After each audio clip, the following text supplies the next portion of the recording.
Have you ever wondered what really made King Henry VIII a monster? We all know the rhyme. Divorced, beheaded. Died, divorced, beheaded. Survived. But what if the king we remember as a bloated, paranoid tyrant was actually the victim of his own biology? For centuries, historians have blamed his cruelty on power, syphilis, or a jousting injury. But these theories have never fully explained his dramatic transformation from a beloved golden prince to a terrifying despot. Nor could they explain one of history's greatest mysteries: why his wives suffered so many tragic miscarriages and stillbirths. Now, a confidential analysis of genetic material, carefully extracted from artifacts known to belong to the king, has provided a shocking answer. The results are not just surprising, they are deeply disturbing. Keep watching as we reveal what scientists finally discovered in King Henry VIII's DNA. The thing that affected his health the most is his obesity. He had increasingly a problem with his legs. He also suffered from constipation. He developed a lot of ulcers. He may have had some problems with insulin deficiency. When we picture Henry VIII, we almost instinctively see the famous portrait by Hans Holbein. A massive, imposing, and joyless man staring down the viewer with cold, suspicious eyes. He is the ultimate symbol of power and paranoia. A king who weighed nearly 400 pounds and had to be winched onto his horse. But this image is only the final tragic chapter of his life. To understand the man, you have to start at the beginning. Prince Henry was never supposed to be king. He was the spare. His older brother, Arthur, was the Prince of Wales, the one groomed for the throne. Henry, the second son, was destined for a life in the church, and he received a brilliant education in theology, languages, music, and philosophy. He was a gifted composer, a sharp debater, and by all accounts, incredibly charming. Everything changed in 1502 when his brother Arthur died suddenly. At just 10 years old, Henry became the new heir to the throne.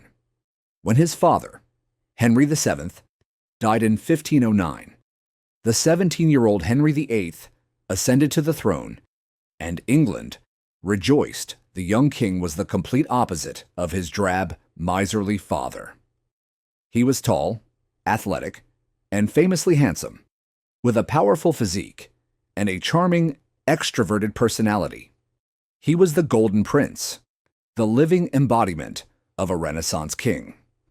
He spent his days hunting, jousting, playing tennis, and holding magnificent court festivals. He was a romantic, a poet, and a true intellectual. The courts of Europe were dazzled by him. This wasn't just a king. He was a superstar for the first 2 decades of his reign. This is largely the man England knew.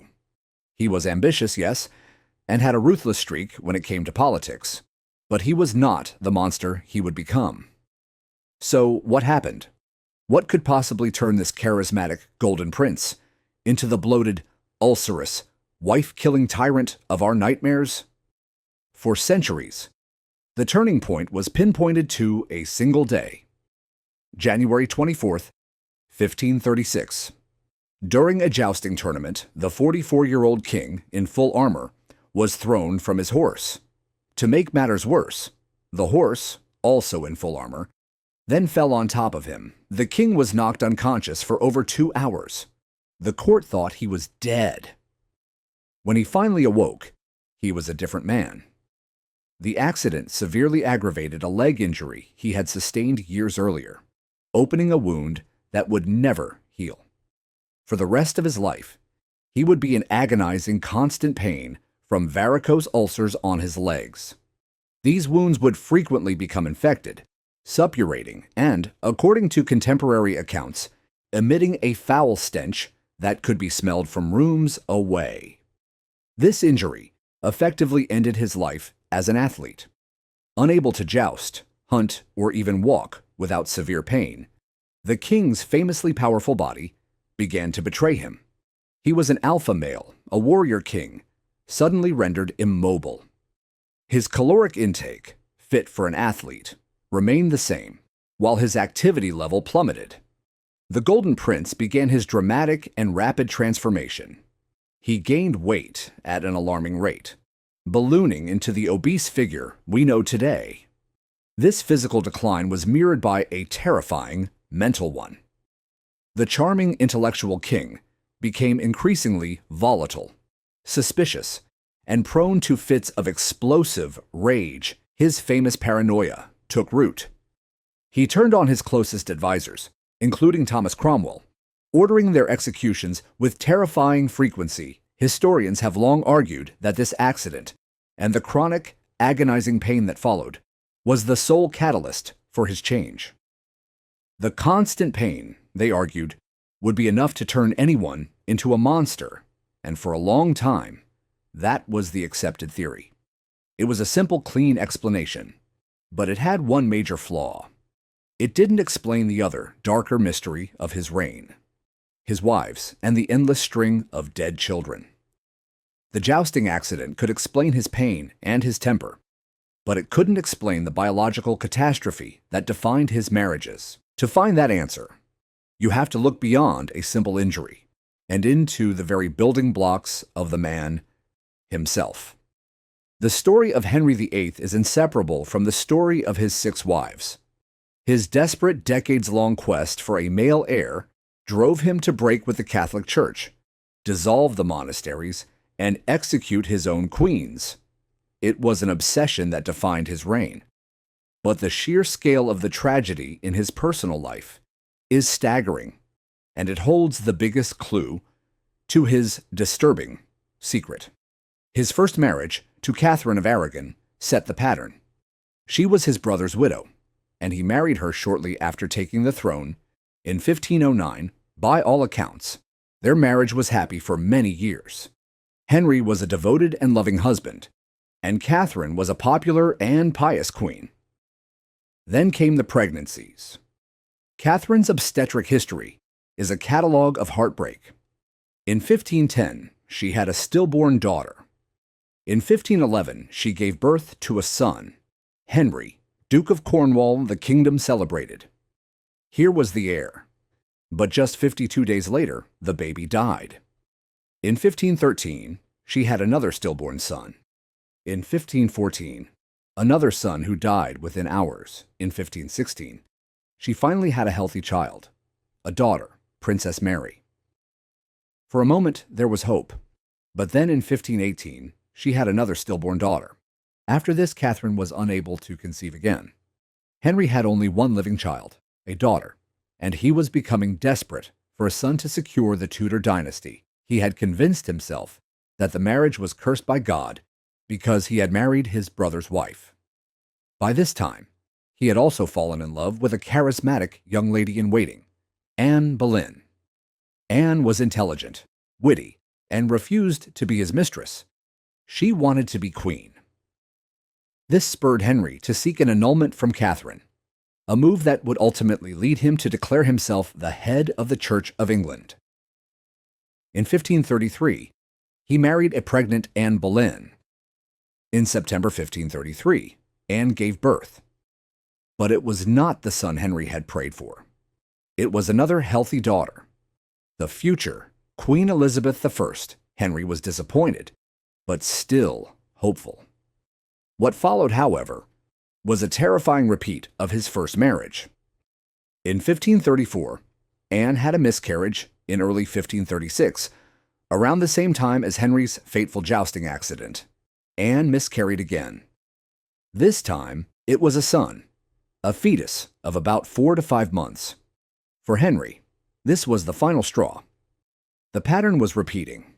He had defied the Pope and torn his country apart for this. He turned against Anne with a vengeance. Convinced she was a witch or had bewitched him, he had her arrested on trumped-up charges of adultery, incest, and treason. On May 19, 1536, she was beheaded at the Tower of London just 11 days later. Henry married Jane Seymour. She was the opposite of Anne, quiet, gentle, and submissive. And in 1537, she did what no other woman had. She gave birth to a healthy, legitimate son, Prince Edward Henry was overjoyed. He finally had his heir. But the triumph was short-lived. Just 12 days after the birth, Jane Seymour died from a postpartum infection. Henry was said to be truly heartbroken. He would later be buried beside her. His fourth wife was a political match. Anne of Cleves was a German princess, and the marriage was arranged to forge an alliance. Henry, who had only seen her in portraits, was reportedly repulsed by her in person. He divorced her after only 6 months, but she was clever. She didn't fight him. She agreed to the annulment, was given the title the King's beloved sister, and received vast estates, living out her life in wealth and comfort. They had no children. By this point, Henry was in his late 40s, massively obese, and in constant pain from his leg. But he wasn't done. He fell for a vivacious teenager, Catherine Howard. He married her in 1540. He was 49, she was about 19. The marriage seemed to give him a new lease on life, but Catherine was young, foolish, and clearly not in love with the aging, ailing king. She began an affair with a courtier, Thomas Culpeper. When Henry found out, his fury was absolute. She was beheaded for treason in 1542. The marriage lasted less than 2 years and produced no children. His sixth and final wife, Catherine Parr, was a kind, intelligent widow who married him in 1543. She was more of a nurse and a companion to the ailing king than a romantic partner. She was a good stepmother to his 3 children, Mary, Elizabeth, and Edward, and managed to navigate his terrifying moods and paranoia until his death in 1547. She survived. This is the pattern. 2 wives divorced, 2 beheaded, 1 died, 1 survived. But the real clue isn't the wives, it's the children.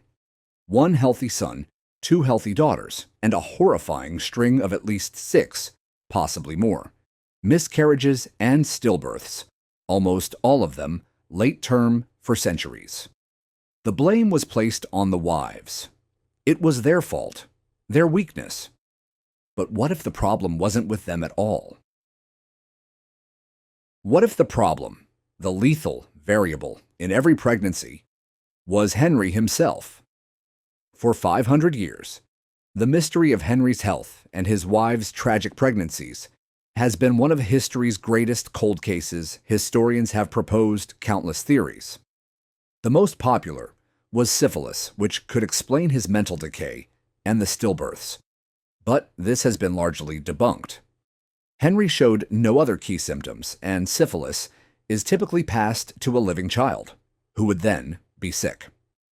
Henry's 2 daughters, Mary and Elizabeth, were both remarkably healthy for most of their lives. Other theories include type 2 diabetes, or Cushing's syndrome, a disorder of the adrenal gland that can cause rapid weight gain and mental irritability. These are plausible, but they still don't explain the most specific and damning piece of evidence, the precise, repeating pattern of his wives' miscarriages.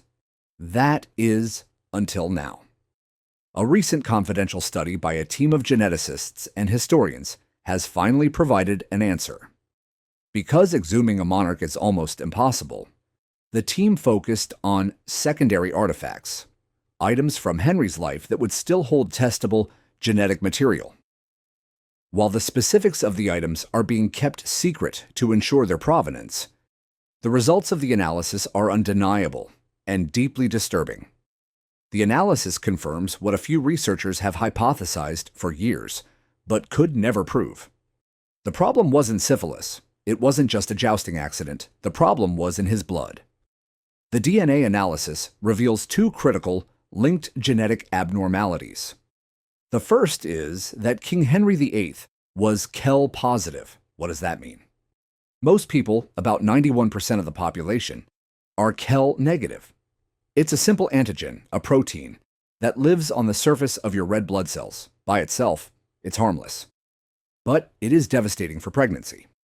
If a Kell positive man, like Henry, has a child with a Kell negative woman, as his wives almost certainly were, there is a 50% chance the fetus will also be KEL positive. Here is the tragic mechanism.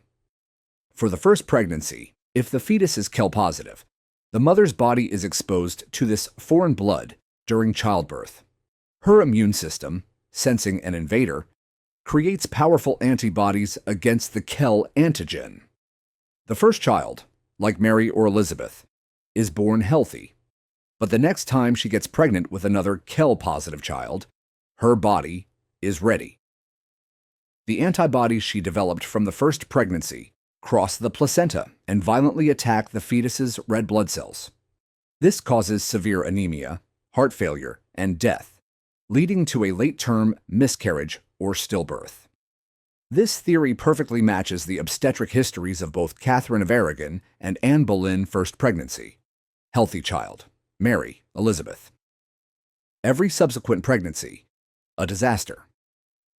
Jane Seymour was the exception because she was lucky her first and only pregnancy produced a son, Edward. Had she lived and had more children with Henry, she almost certainly would have faced the same tragic pattern. This discovery is shocking enough. It proves that Henry himself, through his own blood, was the unknowing poison to his own unborn children.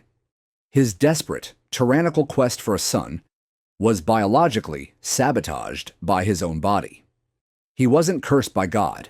He was a victim of a genetic lottery, but the DNA analysis revealed something even darker. The KEL antigen is often linked to a much more sinister genetic disorder, one that explains the other half of the mystery. The king's descent into madness. The analysis shows that Henry also possessed the genetic markers for a rare condition called McLeod syndrome. McLeod syndrome is a devastating multi-system disorder that is genetically linked to the KEL blood group.